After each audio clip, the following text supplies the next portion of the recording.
Coming up on the CHGO Cubs podcast, driven by Toyota, the Cardinals might be punting on 2026. So long, Sonny Gray. Plus, details now on the newest Cubs reliever and the deal they signed him to. And we are grading all-star Matty Boyd. Come fly with us. CHGO Cubs next.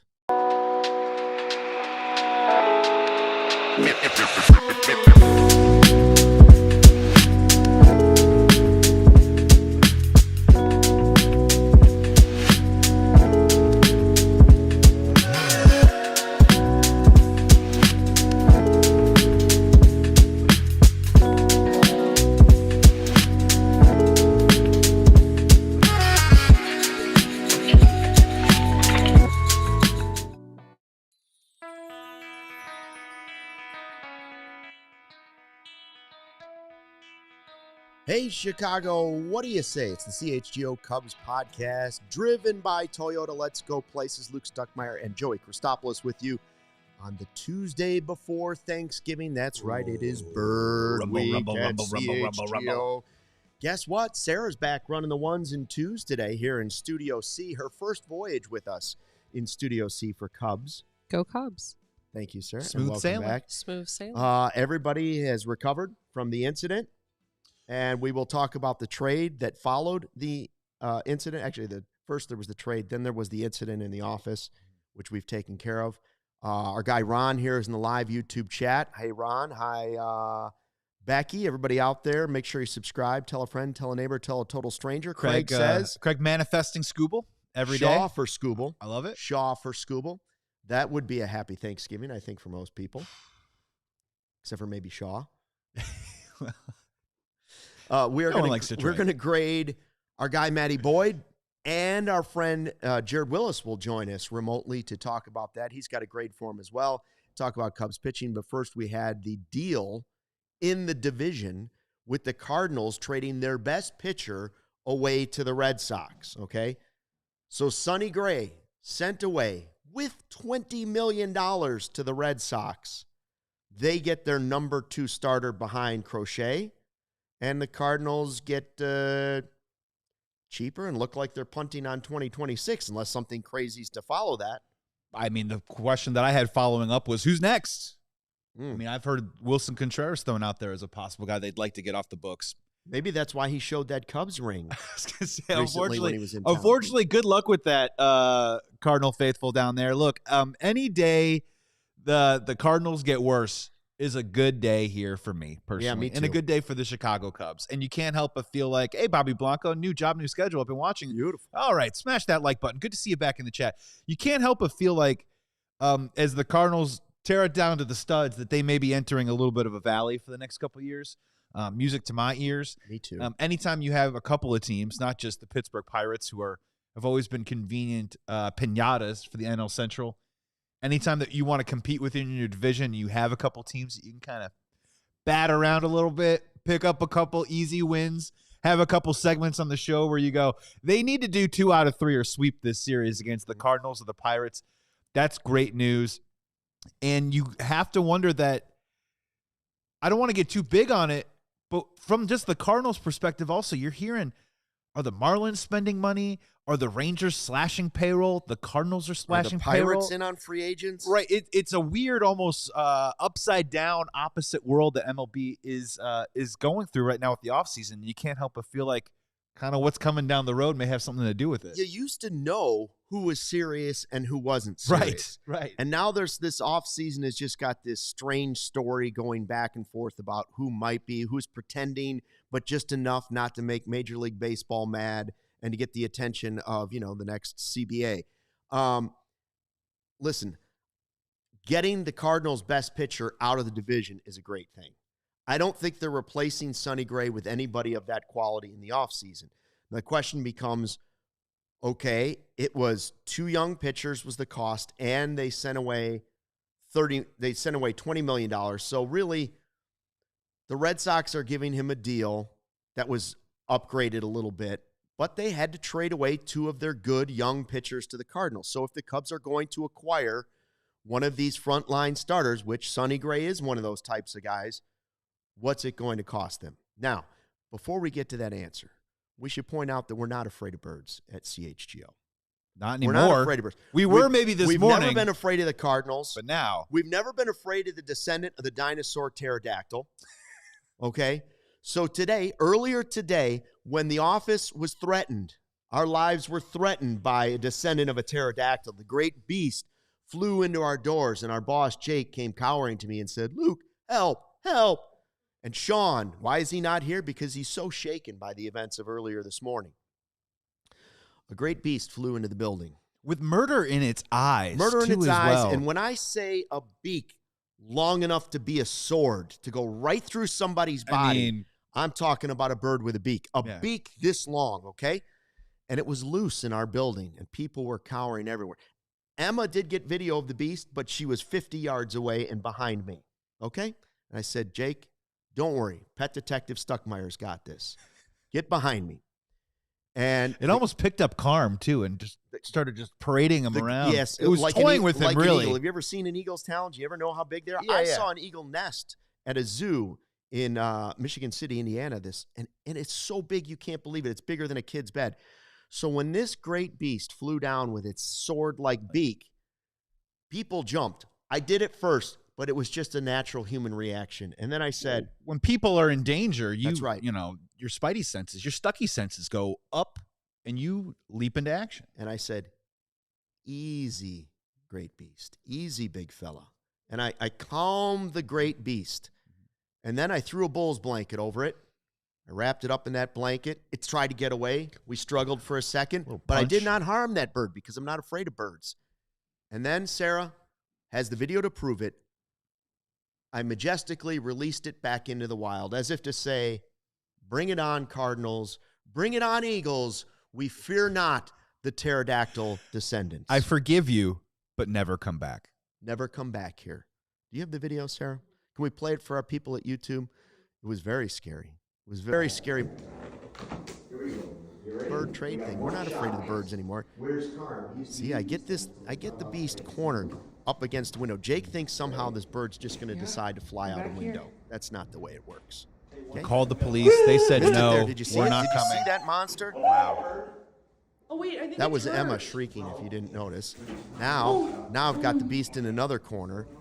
Somebody finally came into the building. He's like, what's going on? He left. He was afraid. He went into his office. Didn't want that smoke. I was looking for Jim Cook, our sales guy, the Couldn't head be sales, found. super guru of sales. I saw him an hour later. I'm like, where is Jim Cook at? He was cowering with his door locked Tucked upstairs. tail. Two metal doors and a security bar in front of him. But we released it into the wild. It flew away unharmed. And now that we've done, karma comes back. We were nice to the Cardinals. It's time to be nice to us. Oh, yeah. I like where that is. And all I can say on behalf of myself is I'm going to do the best that I can to host the show when Chicago gives you the key to the city next week, and you won't be able to do the show. I'm going to do just the best that I can. But when a hero comes along, Luke Stuckmeyer. Come fly with me, as Michael Jordan once said. Hey, we should tell you about the Black Friday merch sale. We've got already up for the diehards. It's already on. If you're a diehard, you got early access to this bad boy because our Black Friday sale is our biggest one of the year. Save up to not 50%, not 60%, 90%. You can save up to 90% early access for diehards only. Then I believe on actual Black Friday, it will open up to everybody else. Is that the deal? Correct. And the deals will still be fantastic and amazing. But we want to give the diehards the first in line, and we're practically just giving these away. And I own at least 4 of those on that graphic. Yeah. Anyway, some good stuff out there. Make sure you check it out. It is time for our Taking the Temp segment. Visit fourseasonsheatingcooling.com for all their special offers and money-saving coupons. That's fourseasonsheatingcooling.com. What do you think? What is the temperature of the division after Sonny Gray has been traded away? Well, I like what Ron said here in the chat. I'm worried about the Reds. I imagine if they snag Schwarber, he'd hit 60 homers there. LOL. At least. Look, when it comes to the Cincinnati Reds, I feel like we've played this game pretty often over the last 2 or 3 years of the Reds are coming. Watch out for the Reds. Who's your dark horse candidate? It's the Cincinnati Reds. I'm a little bit more in a wait and see, but you cannot deny that they are a tough matchup because of just the pitching that they have. Playoff Reds. Yeah. Who knows if they bring back Zach Littell, but Andrew Abbott was a fantastic acquisition for them. Hunter Green, when he's healthy, one of the nastier arms in the National League. And the Milwaukee Brewers aren't going anywhere, right? But the thing that at least you can count on with the Milwaukee Brewers is they aren't going to spend money. Right. They're just going to find something in-house, turn it into gold, and, take Andrew Vaughn off the street and obviously turn him into some kind of monster. Like, it's kind of expected. So it's a little bit more ho-hum. The St. Louis Cardinals, though, moving on from Sonny Gray, and we'll see what else happens, right? They can move on from Nolan Arenado. They can move on from Wilson Contreras. They could just try and say we're going to try and start building around Mason Wynn. And I thought they got a pretty good return. I think it was the number 5 prospect from the Red Sox. It's not bad. It's nothing to wag your finger at. Young pitching. When you're moving on from Sonny Gray. But again, this creates more opportunities for the Chicago Cubs to flex a little bit and really wrap and get a stranglehold on this division if they want to. They've had this opportunity before in the past, Luke, and they've failed to seize it. They've put themselves in a position to take it, and clearly the last 2 years they've failed because the Brewers have won the division. But when you see moves like this, it further emboldens myself, at least as a Cubs fan, that this is a great opportunity for the Cubs to not just take over the division, but, again, become real big-time contenders in the National League. I just know that when I looked at the division and zoomed out, the thing that popped into my mind was every team has a frontline beast. Yeah. Right? Like, there's good pitching in this division. Now to take that away from the Cardinals, that weakens them at the knees, no question about it. Like, he was their guy. Like, we can say, you can debate who it is, but it's probably Horton now. You would look at another team and would say, oh, Horton, he could be a beast. Hunter Green, he can be a beast. Paul Skeens is a beast, right? Correct. Whether it's Freddie Peralta, if he's there or not, like, they've got a beast. Mizrowski could be their new beast. But Sonny Gray's gone. And what does that do to the cost? Would you be willing to give up 2 young pitching prospects to get the next Sonny Gray out there? I would argue that of the guys that I've seen out there, where would you rank Sonny Gray compared to Mackenzie Gore? Or just talking about the guys that you'd have to trade for, Sandy Alcantara? Or how does Sonny – he was more proven last year than any of them. Cost 2 young pitchers. So we like to put these guys attached to numbers, right? Is he a number 1? Is he a number 5? And anywhere in between.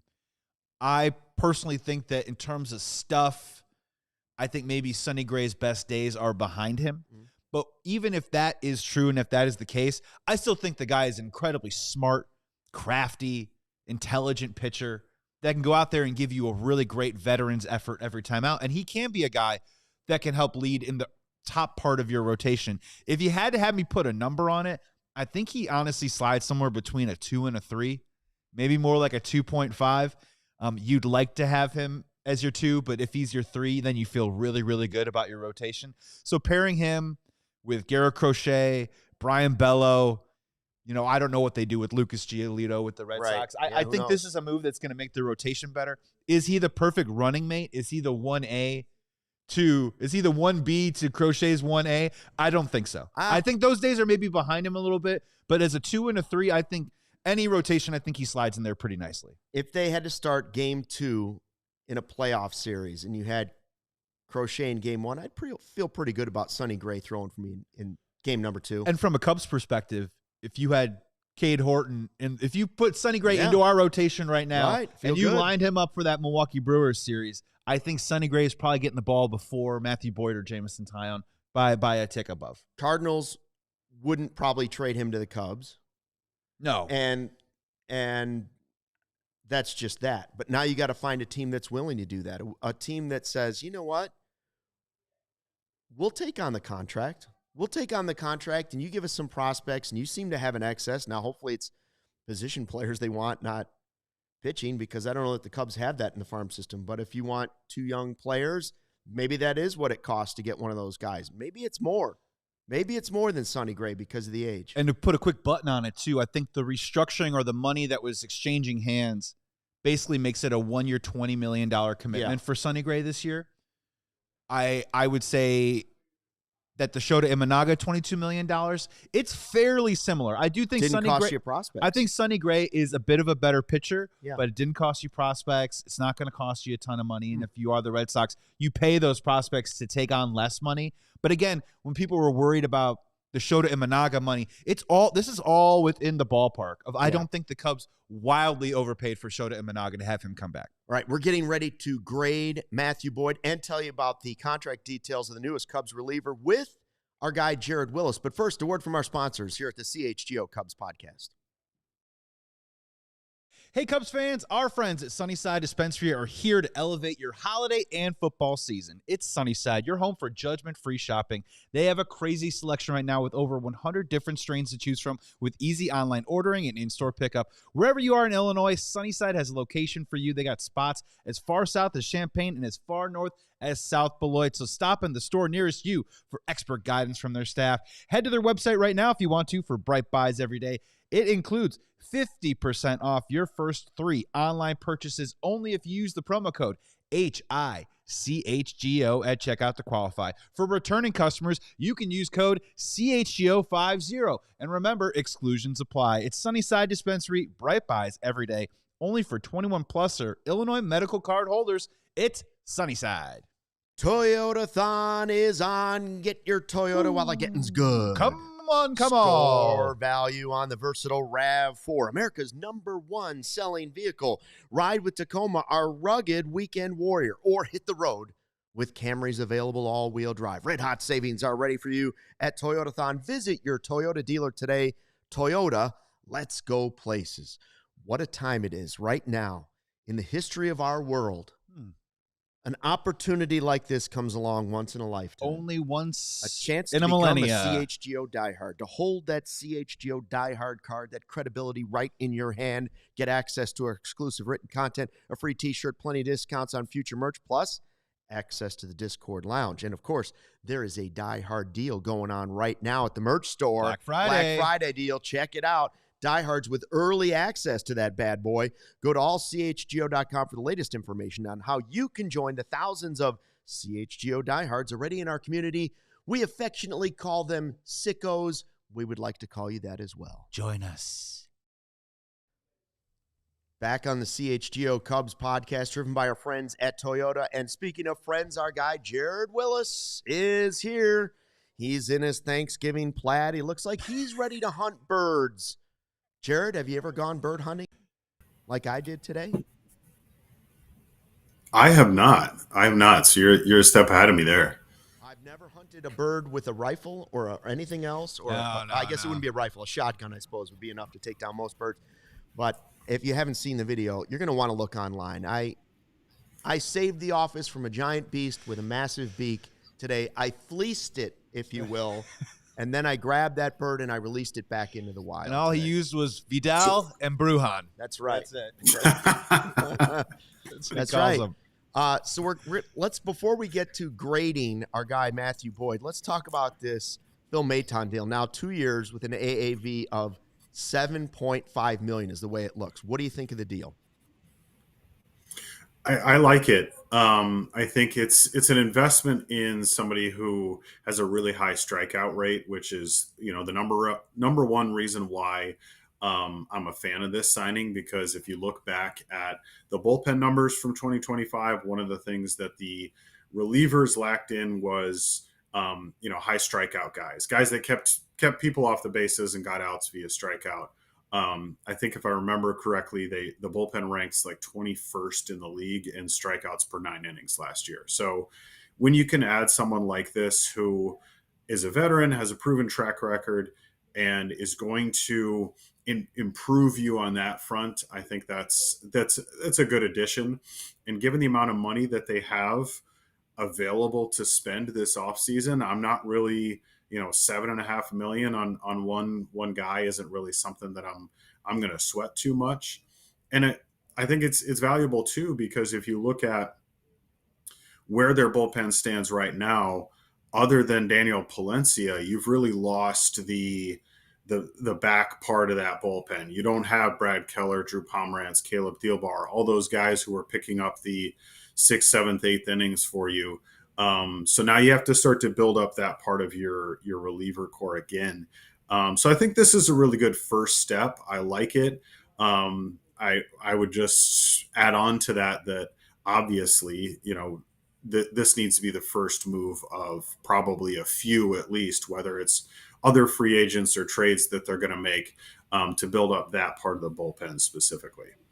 Yeah, I think the part, Jared, Cubs fans are going to probably trying to figure out over the next couple of weeks is when you look at the deal for Maton at $7.5 million. Strangely enough, that is the most money they've given to a relief pitcher since Craig Kimbrell in 2019. So it begs the question, and I appreciate, and you're right, man, I appreciate that they went out and they actively targeted somebody that they have interest in. They're getting him in-house now, and maybe it isn't a household name, but I do think he's a guy that's going to help the Cubs. Are you still leaning that the Chicago Cubs are going to be invested in trying to bring in more starting pitching? Or as we turn this over, is Maton perhaps maybe the crown jewel of the bullpen and they're going to switch over to starting pitching and then try and fringe their way through the bullpen? We hear a lot about Ryan Helsley right now. Like, where do you think this direction could possibly take the Cubs over the next couple of weeks?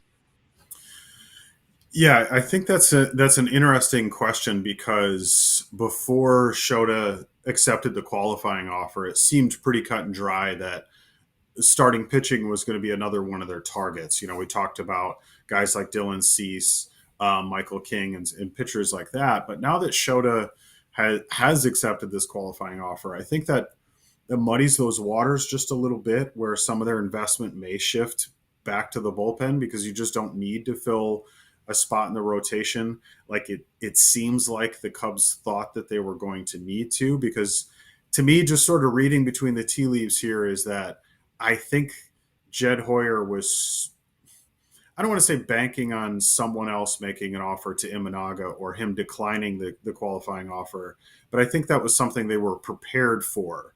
And so if they had to lean one way or another, I think they were sort of expecting that maybe that was what was going to happen.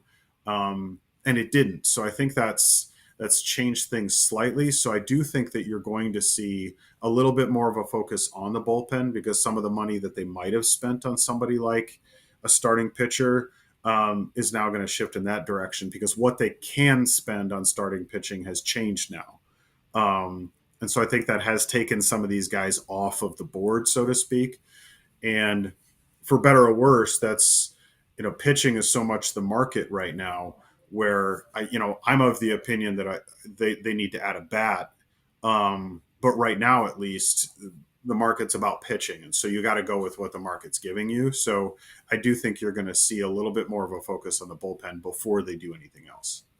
Yeah, Jared, I'm not sure how big they'll, Joey mentions Helsley because we've seen the reports on, like, would he fit?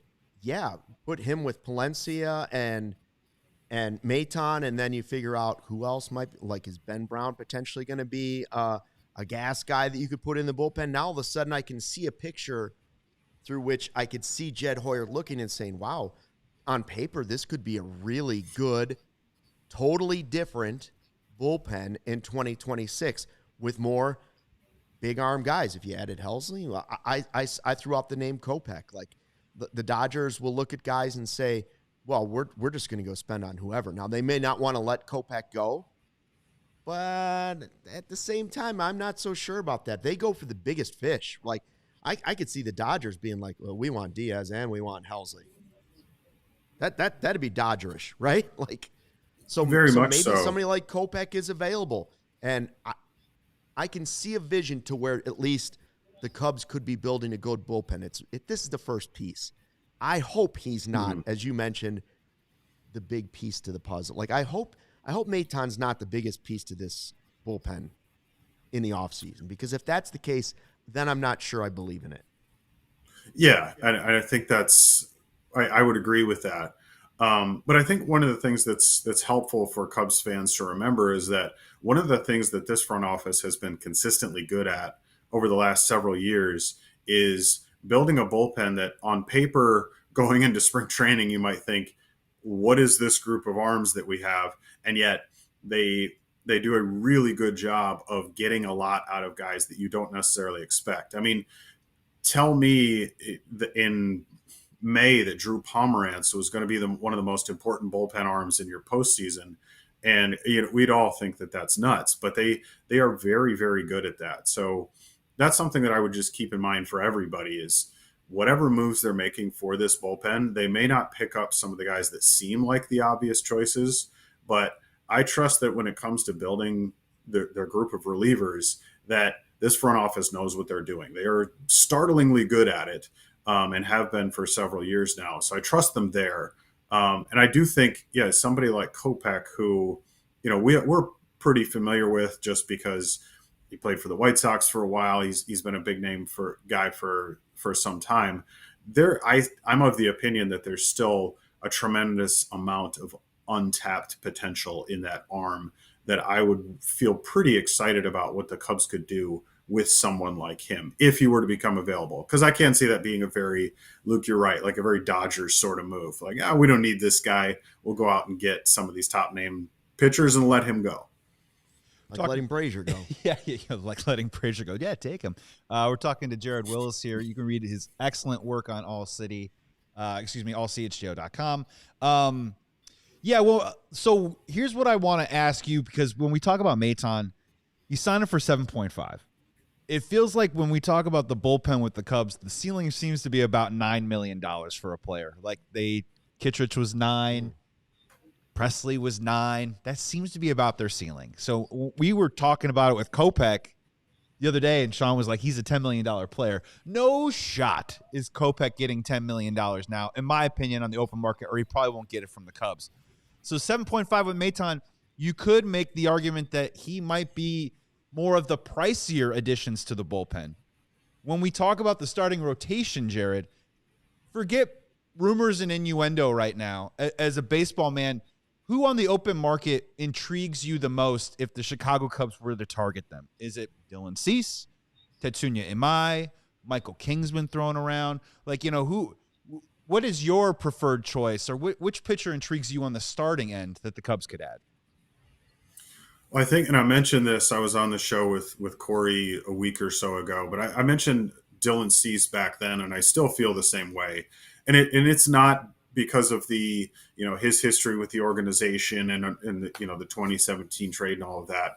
It's just because looking at the kind of pitcher that he is right now and what he would do for your rotation, because I want power arms in this rotation. I want guys that throw hard and throw some serious heat and get strikeouts.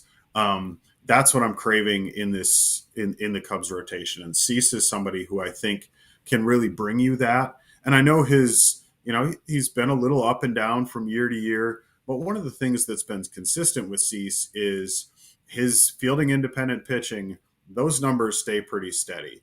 And so what I would love to see is Dylan Cease pitching in front of the Cubs defense, because when he's pitching with, Dansby and Nico and PCA all lined up behind him, I feel really good about that. So to me, he would be my number one target. I would love to see Dylan Cease in a Cubs uniform. And he doesn't cost you 2 young prospects just like Sonny Gray did, right? Like, if you're just comparing apples to apples, you say, well, Sonny Gray costs money and some prospects, and it's like, well, the Cubs have the money. That's their advantage over everybody in the division. I know that eventually they're going to have to trade some of these prospects, and maybe that is how they acquire their other starter. But maybe it's also how they acquire the other bat, right? Like, I don't care where they use the prospects to go ahead and get somebody. I just don't know if it has to be starter, because starter is out there on a platform. There are multiple starters they can go get. And I agree with Jared. Cease seems like a really good fit because he's different than anybody else in the Cubs rotation right now. Now, speaking of the Cubs rotation, our report card is coming up next. We're going to grade Mr. Matthew Boyd, Mr. All-Star, one of the best signings of last year that really kind of got like a meh reaction when it happened. But now all said and done, we say, wow, tip of the cap to Jed Hoyer on that one. So we're going to do that next. Let us know in the live YouTube chat, what grade would you give Matthew Boyd? But first, a word from our sponsors here on the CHGO Cubs Podcast. New vehicles are in store at Ray Chrysler, Dodge, Jeep, and Ram, and this is your chance to score a great deal at their Black Friday sales event. Head to Ray CDJR on Route 12 today to choose from their huge inventory of new Chrysler, Dodge, Jeep, and Ram vehicles. And right now, you can get 0% financing for 60 months on all new 2025 Jeep Grand Cherokee L models or up to $10,000 off MSRP. Plus, shop over 125 vehicles they have priced under $20,000. Their friendly team of brand experts will help you on each step of your car shopping journey. Plus, because they prioritize affordability, you're not going to overpay for your vehicle. No. Go check out our partner today. New vehicles are serving the community since 1963. And to quote the great Eddard Stark, winter is coming? No, winter is here. And is your home's heating up for the challenge? Do you got yourself a plumbing emergency? You call Four Seasons. Electrical emergency? You can call Four Seasons. Need a new hot water tank installed today? You can call Four Seasons. Now is the time to schedule your Four Seasons furnace tune-up. And if you're thinking about a whole home generator, we've got you covered. At Four Seasons, they guarantee same-day installation for all your heating, cooling, plumbing, electrical, and generator needs with no extra charge for nights, weekends, or holidays. You can now save up to $4,000 on furnaces and comfort systems with Four Seasons heating, air conditioning, plumbing, and electric. Furnaces at $39 a month, and furnace AC combos, $57 a month. Call today and save $50 with your trusted local experts. It's Four Seasons Heating, Air Conditioning, Plumbing. They've been serving the community for over 50 years. Four Seasons Heatingcooling.com for all their special offers and money-saving coupons. Four Seasons Heatingcooling.com. Back on the CHGO Cubs podcast, we are getting ready to grade Matthew Boyd's 2025 season with our guy, Jared Willis. I think we can all agree it was a terrific signing by the Cubs last offseason, even though, similar to this Maton deal, went into it and said, well, that better not be all they do, right? Now, two totally different players in situations, but similar reaction from me, at least, was that is a nice deal. I kind of like the way that could possibly work out, but I'm not saying that's the splash I was necessarily hoping for or looking for. Boyd was everything and beyond. Like, the Cubs asked for guys to exceed projections. I mean, he blew him out of the water. Yes. Phipps was saying the guy might pitch 40 innings. And win 4 games. 40 innings, right? Instead, he went out, was an all-star, and he was the only Cubs pitcher to make every single start in the regular season.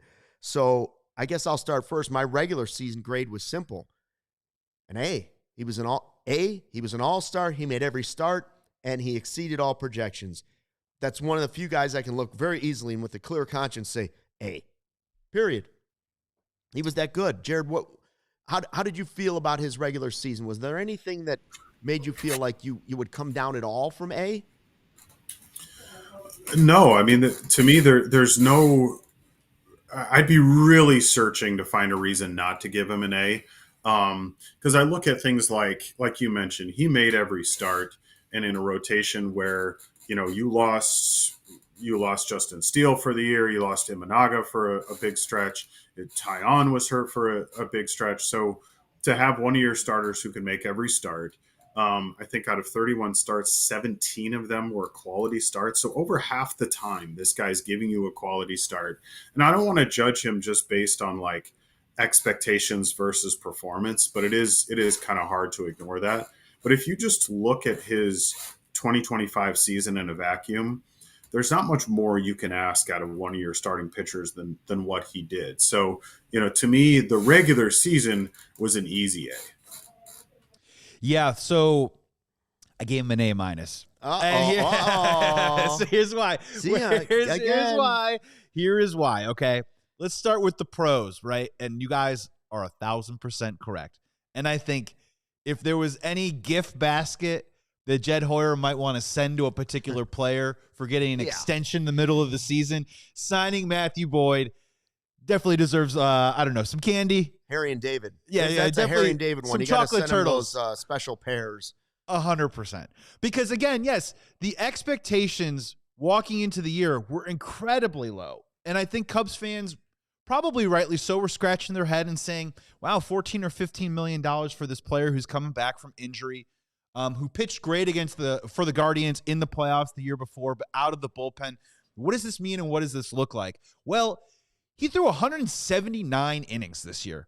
That is more than the past 3 seasons that he had pitched combined, almost more than the past 4 that he had combined, where he threw about 202 innings heading into that year. And these are more of the pros. Won 14 games. K rate, 21.4%. Walk rate, 5.8%. Lowest of his career. He upped the curveball to 11.3%, and he brought back his four-seamer with great success for 46.5% because he was in the zone 68% of the time, especially with, first pitch strikes, he was in the zone 67.8% of the time. Pitches in the zone at 54.5%. And then that changeup was so lethal for him, holding batters to 205 batting average. He gets a minus because Jared, man, you said it, is that his expectations were so far exceeded, but I have to be realistic and honest with the production. And in the second half, the 179 innings was tested. There were moments where I think we were contemplating, and maybe they were internally contemplating, should we give this guy a blow? Should we back off of this guy a little bit just because he was in uncharted territory? And to his credit, and honestly, the credit goes to not just his athletic ability, but I think like the credit goes to the man for finding something deep down inside and digging down deep, especially towards the end of the year. And we'll talk about the playoffs in a little bit, about finding that little extra to go out there every 5th day and continue to compete and give them a chance to win. When Matthew Boyd was right, he was an all-star, a deserved all-star. But in that second half, again, after the all-star break, ERA 4.63, September ERA over 5. Ran out of gas just a little bit there. But again, the A-, still a great grade, guys. It's still a great grade, but, I did backflips for an A-. I gave PCA an A for the season. If I'm going to do that, I'm going to give Matthew Boyd an A- because it was damn good. It maybe just wasn't exactly the PCA type. Yeah, but I don't think his low was ever as low as PCA's lows. That's fair. Right? Maybe his highs weren't quite as high as PCA, but his lows were definitely not as low. And the Cubs should have never expected him to throw 179 pitches. It was the second highest amount of his entire career, okay? And this is what scares me about what you were saying earlier, Jared, when you say, Imanaga's back. Maybe the Cubs will do a little bit less. Maybe that impacts what they will do in the rotation, what they will spend in the rotation. There are, for me, so many uncertainties in that rotation. As I look at it right now, if the Cubs were to leave this rotation the way it is and just add some little fringe,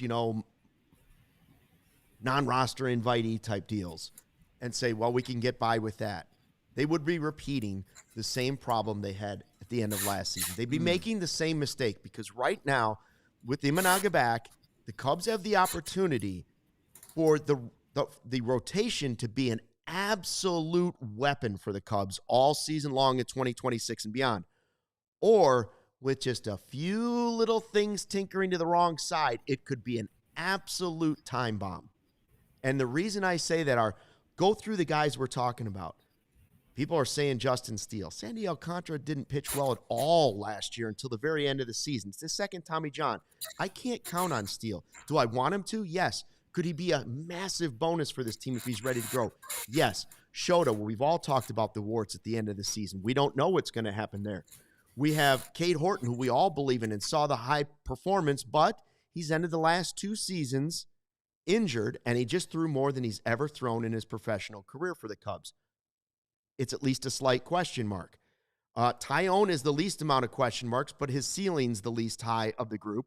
And then you get to Matthew Boyd and you say, all right, Matthew Boyd exceeded all of these projections. So I went back and I looked and I said, all right, when has he done this, right? Well, the only time he went over the 179 innings that he threw last year was 2019. First of all, we're talking 6 years ago. He was 34 years old now. It's totally different. He threw 185 innings. You know how many home runs? I can't even believe the stat is right, so somebody else look it up and confirm it for me. He gave up 39 home runs that inning. Yeah, he went 185 innings, but clearly the production was eased back and he wasn't nearly as effective. His ERA was above 4.5, and he gave up almost 40 home runs. With the Tigers, right? Yeah. That's alarming because he was coming off his 3rd highest total innings, which was 170 innings when he had a 4.39. So very easily could I look at 2026 and say, well, based on history and the times where he started throwing more innings, his ERA started ballooning more towards like 4.5. And then when he did it and he went from his second highest total, or his highest total overall, he started giving up the home run a lot more. I'm not saying he's not going to be good, and I think he was an absolute bulldog for him last year. But if you think Matthew Boyd's automatically going to repeat what he did last year, there's a cautionary tale in the history of his career saying, when he throws a lot of innings, be careful, because the production might not be that of an all-star the next year. And maybe the Cubs are looking at that. Maybe the Cubs are saying, well, yeah, but he'd be a great 4 or 5 next year. But to do that, then you better bring somebody in, right, Jared? Yeah, and you're illustrating the point really nicely, because what I think this should show all of us is it's a testament to the need for depth in that rotation for multiple reasons. One, to protect yourself from injury, but two, so that you can push Boyd back in that rotation a little bit to lighten his innings load, because you don't want him as your 1 or 2 or even 3 starter, if for no other reason than to keep him from throwing 180 innings in a season. Because as we saw in 2025, we saw, you've shown us back 6 years ago with very similar pattern. Once those innings start creeping up, that's where he doesn't look like the same kind of pitcher that he does in April, May, and June. So all that to me comes down to, you need depth. You need and like sturdy, reliable depth for the rotation, not just kind of adding around the margins. And I go back to somebody like a Dylan Cease, where you bring him in or someone like him, and then Boyd can safely be your 4 or 5 starter. And that's where I feel a lot more comfortable. And also, like, if you have like this amazing depth of starting pitchers, Matthew Boyd isn't a stranger to pitching out of the bullpen or giving you some long relief. I'm not suggesting that he should do that, but he has that kind of experience. Jared, I want to nerd out with you for a second here. For Matthew Boyd to repeat his season next year, in your opinion of his pitch selection, what do you think is his secret sauce, right? Fastball at 93 miles an hour. The changeup was fantastic this year, and so was the slider. But he got a whiff rate of 32.9 on the changeup, whiff rate on 34.2 on the slider. Not that far different. Use his curveball the most he has since 2018, up to 11%. Kind of flipping it up there for like that first pitch curveball strike. But the key to Matthew Boyd, of all those pitches, what is the one pitch that is his secret sauce that he needs to dial in and stay locked in next year to repeat his performance? Yeah, with that, I think even though the fastball is not his best pitch, so much of it depends on, like, you have to be able to build on that fastball. And so if that fastball isn't right, then none of the other pitches matter. And so if a batter knows they can eliminate your fastball and they don't have to worry about it, then they can sit on the curveball or the changeup or the slider. And so to me, the key is pretty simple. It's not an overpowering fastball. It's not going to be at this part in your career, but I think dialing that in and really being able to locate it well and locate it consistently, that's the key, because then you disrupt the batter's timing for some of those other pitches, which is going to allow them to continue to be effective. So, yeah, it's like, I guess, it feels like a pitching 101 sort of answer, but you build off of the fastball, and that's it to me. I agree. I'm so happy that you said that, because when we saw him in the playoffs, I think fastball command is kind of what got away from him, and I think he almost had to overuse that changeup that was so damn good all year long. But if you keep flashing it over and over again, it just keeps putting it at risk of possibly being hit, in the air, right? And that's when the slugging percentage goes up. And I think I'm with you, man. I think it all starts with fastball command with Matthew Boyd, and those other pitches are dynamite, but they work off of that, right? And I think that's something, if you're pinpoint with that, because here's the thing that I loved about Matthew Boyd was he was so locked in at certain points last year where he was just using all of his pitches whenever he wanted, wherever he wanted. And as a hitter, I was like, oh man, is it going to be a fastball up and in? Is it going to be a change up down? Is it going to be a slider at my back foot? Or is he going to flip this little lollipop curveball for a first pitch strike that I didn't see coming? When he had all those rolling, I think it was because they had to respect that inside fastball, Luke. Yeah, and I think he has better touch on those other pitches than he does his fastball. So what is that fastball command? Well, he was tired. And then the mechanics change just a little bit on the pitch that you have the least amount of command on, and that becomes a problem because, as Jared said, if they can eliminate the fastball. So let's get to the postseason, where we know at the end of the season he was tired. Should the Cubs have rested him at the end of the season? I said it was the only pitcher that made every single start in the regular season. The answer is yes. The problem is I don't know how they were going to do it. Like you would have had to have said, all right, Wicks or somebody else is going to make a start, and we're just going to, whatever happens in this game happens. He didn't want to do it. To his credit, he pitched through it, but we saw him obviously tired. Now, he was tired in the postseason, and one thing, while it wasn't, he wasn't necessarily the all-star in the postseason, and I think they talked about that in a lot of the broadcasts, like, hey, this guy was an all-star, but he's running down. But man, he was a bulldog. Like, when it didn't go well, he was angry, and the last time we saw him, when they needed him, and it was on one extra day's rest, again, command, rest, not being as worn down, he was everything they needed. Like, he was the guy that they had seen at the beginning of the season. It was like, man, I believe in that guy. And it goes back to me for everything that happened with him throughout the year, and it goes back to all the adversity he had to face leading up to last season for the Cubs, or maybe the last postseason.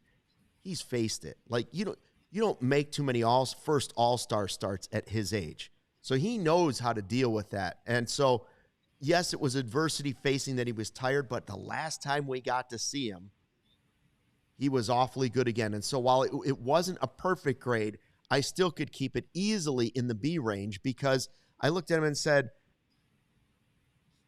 when I needed him the most, that's when he was that guy. So it wasn't a perfect postseason, but I'll still give him a B because he absolutely battled. Mm-hmm. What do you guys give him? I mean, it wasn't as good as the regular season. Yeah, I'll go real quick, and then we'll toss it to Jared. I went B2 as well. Yeah, that first start against the San Diego Padres, 4 1/3 inning, only 1 run allowed.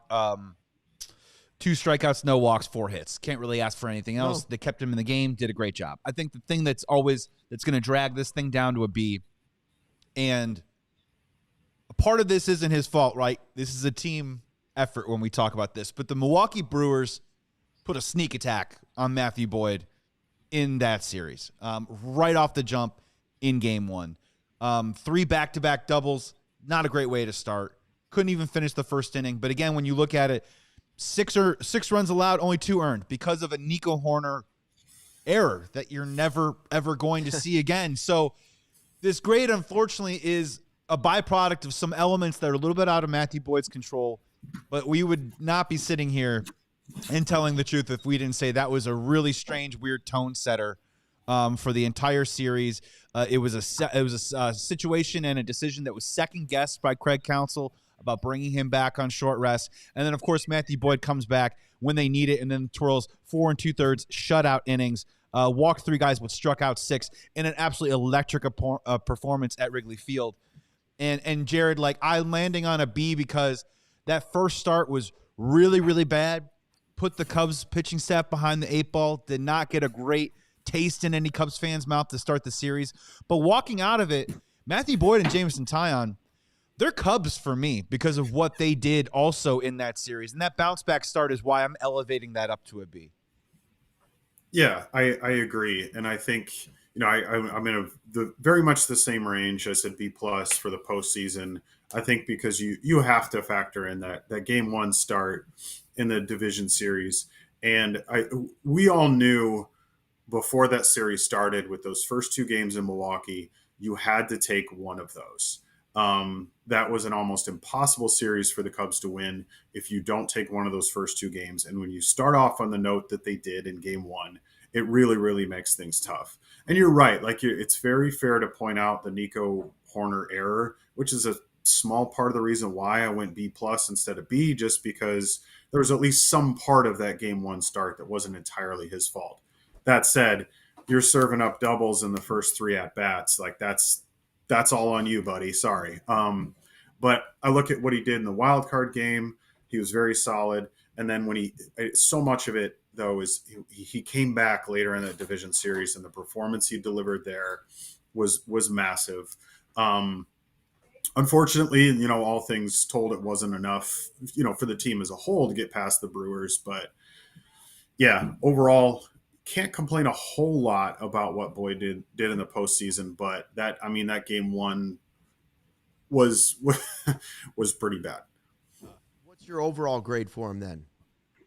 I think, I went back and forth on like how much do I weigh the postseason as a part of this grade, because I do think postseason performance is really, really important. So I kind of wavered between the A- B+ range, just because I thought, hey, when it comes down to it, when do we really want these guys the most? And so I was a little tempted to bump him down to a B+ for the year, but then that just felt very unfair to what he had done from April up through the end of September. And I said it during the season on a couple of post-game shows, you don't get to the playoffs without Matt Boyd doing what he did during the regular season. So that's why I ended up, bumping him up to an A-. We're right to point out the fact that he faded a little in the second half, but I think they know what they can do in 2026 to sort of curtail that a little bit. So, I don't expect him to replicate his performance next year, but my hope is that the Cubs don't need him to, because if they need him to, that's a failing of the front office. That's not a Matt Boyd problem. So to me, it's a A-.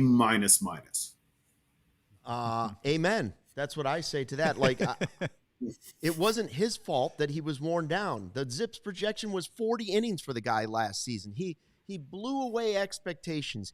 As Jerry Maguire, he had me at hello. He had me in the first interview that he did where he starts talking about his grandfather and what a big Cubs fan he was. And he sucked me in with the emotional part of this story. Then he pitches like an all-star because he was an all-star. So I like to compare these guys not only to, are they giving value? Are they exceeding projections? Are they exceeding their contract? The answer is yes, yes. Then I look at it and say, well, how does he compare to the rest of the guys, his peers, the other peers around the league? He was an all-star. He was an all-star, so he was absolutely elite at one point. The wearing down part was not his fault. And then he goes to the all-star game, and doggone it if the guy doesn't cry about the Cubs. If he doesn't cry about being a Cub and grandpa, and you're just sucked in again, and he was so quickly becoming the easiest Cub to root for of almost all time. Like, you just looked at the guy and like, I want this guy in my team. I want him pitching big games. He might be worn down, but when it comes down to it against the Brewers, I want him pitching. And so I gave him an A- too. Was it an absolutely perfect season? No, that would have included an amazing start every time out in the postseason. But A-? Come on. Well, I'm talking. What's the lowest percentage you can give an A-? Is that, what is that, 90? 90. It's a 90. Well, then I'm giving him a 91. You seem pretty sure about that. Well, did you get a lot of 90s? So look, I gave him a B. I gave him a B+. Oh, and look, I'm gonna shine on Matthew Boyd. Look, all right, look, we're gonna shine on him for a second here, but okay. we just did illustrate he did not get out of the first inning of the NLDS in the game one. Okay, reality. I'm sorry, so I'm splitting the difference here with an A- and a B. But I agree with everything that you guys are saying, that his grandfather would be proud, because I'm proud of him as a Cubs fan.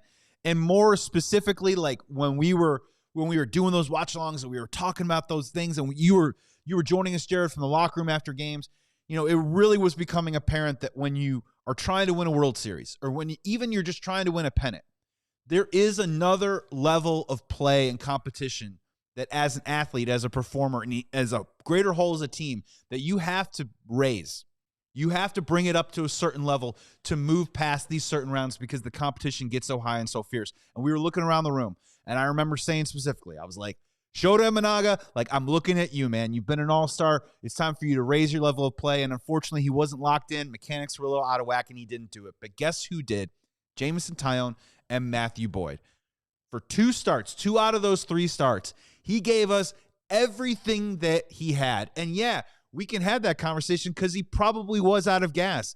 But guess what? That didn't matter to Matthew Boyd, because when he stepped on the mound, he was representing his family, he was representing the Cubs, and he was trying to get a win out there, and he did exactly that. And I have a ton of respect for him. I agree with you, Luke. I root for him deeply. And Jared, you got an opportunity. Look, you got an opportunity to spend some time with him. You wrote a great piece on him during the playoff series about the man and also some of the foundations that are near and dear to his heart. And I'm not asking you to speak upon every single crevice and inch and aspect of his life, but can you speak on a little bit about the person that Matthew Boyd is, as well as the player, because I think that's really important too. And that's the reason why I think he's such a beloved Cub, and a Cub that I'm going to hold with reverence for a very long time.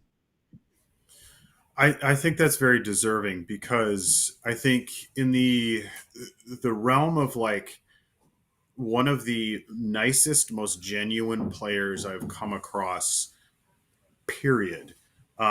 He's very, very high in that list. Maybe up at the top. Kyle Hendricks gives him a real run for his money, but so you have that. But one of the things that really stood out to me about him was his demeanor after that game one start of the division series. When we went into that locker room after that game was over, he looked like a guy who was ready, like, let's go out there again today. I want to go at these guys again right now. That was his demeanor. And that's the thing, like, I cannot tell you enough. I could talk for hours. Extraordinarily nice guy, genuine, a good person. Can't say enough about him as a human being. But all of that is wonderful. But I will not forget what he was projecting after that game one start, because he was ready, like, let's get in the ring again right now and let's go. So great guy, extraordinarily fierce competitor, and that was unmistakable. That's awesome to hear. His foundation did great things. Listen, that's why when I look at this offseason and I dream of Cease, I say, okay, now we get to the playoffs next year, and you go Cease, or you go Horton, Cease, and for me, number 3 is Boyd. Yes. And then the fourth guy you take from a group of Tyone, Shota, and maybe a resurgent Justin Steele back from injury. That feels like a plan. Now, that's a plan I can get with. And I also can go with that same plan and say, and all, if it works, let's say Steele comes back and is Justin Steele. Well, you know what? Boyd has shown that he can pitch in the postseason as a reliever. So now you could also make him either the fourth starter in a postseason, or you could move him to the bullpen where he could be super relevant. That's why it's so important that right now the Cubs don't rest on Shota's back for $22 million. They got to go get a 1 or a 2, some sort of frontline starter that can carry the load, not only with heat, but also in innings. They need somebody that can throw at least 170 innings next year. Yeah, long gone are the days when, like, the fifth starter, like the no one talks about Jason Hamill on the 2016 Cubs, right? No. But he went out and he won double-digit games for that team, but they couldn't use him in the playoffs because that was a different time. We saw just in this World Series, Jared, Chris Bassett coming out of the bullpen, other guys soaking up multiple innings. So we don't have to necessarily, like, carve out that role for Matthew Boyd, but if you have that type of depth, and maybe a Justin Steele does come back, Colin Ray does come back, you still have such great quality coming out of your bullpen if it is only those 12 to 15 outs that starters are now expected to go in a postseason game. Yeah, and I think that's worth, if you look at by comparison, the way that the Cubs had to use their pitching staff versus, say the Dodgers had to use their pitching staff. I'm going to give a shout out to one of our commenters in the chat about, the Dodgers using the most pitchers in the postseason. Like, when you have those weapons available, when you have those guys that can do that, that's one thing. That's that depth. I go back to that I talked about earlier. But then also, look at what they got from, Yamamoto and being able to get long starts in the postseason. That's massive. Now it's unusual, highly unusual in today's baseball. But that really makes a huge difference as well. So I just go back to you have to give, like, real depth to that pitching staff so that you can use guys like Colin Ray and Matt Boyd in slightly different roles, and you don't have to lean on them the way that they did this past year. Well, we kept Jared much longer than he was probably expecting. We were going to keep him today. Because I lied. I said, let's just do the last 3 segments, and he had no way to respond to it because we were on live on the podcast. So there we go. Happy Thanksgiving to you. Appreciate you coming on today. Happy Thanksgiving to you and your family. And Joey and I will be back tomorrow. Yes. At 2:00. Jared, I don't think you want to be part of this because we're going to be doing something a little. We're going to do the Thanksgiving holiday draft. Mm-hmm. That will be tomorrow. This is the first year I'm missing it. Oh, Sarah's going to miss it. I have to do Blackhawks postgame tomorrow. Yeah, it gets a little a little silly. Yeah, and we will do our good, better, best, never let it rest. Birds that you have dined on. Until then, thanks for watching the CHGO Cubs Podcast presented by Toyota. Great stuff, Jared. We appreciate Jared Willis. We appreciate you in the chat. We'll see you tomorrow at 2:00. Until then, fly the W. We all silly like the mayor.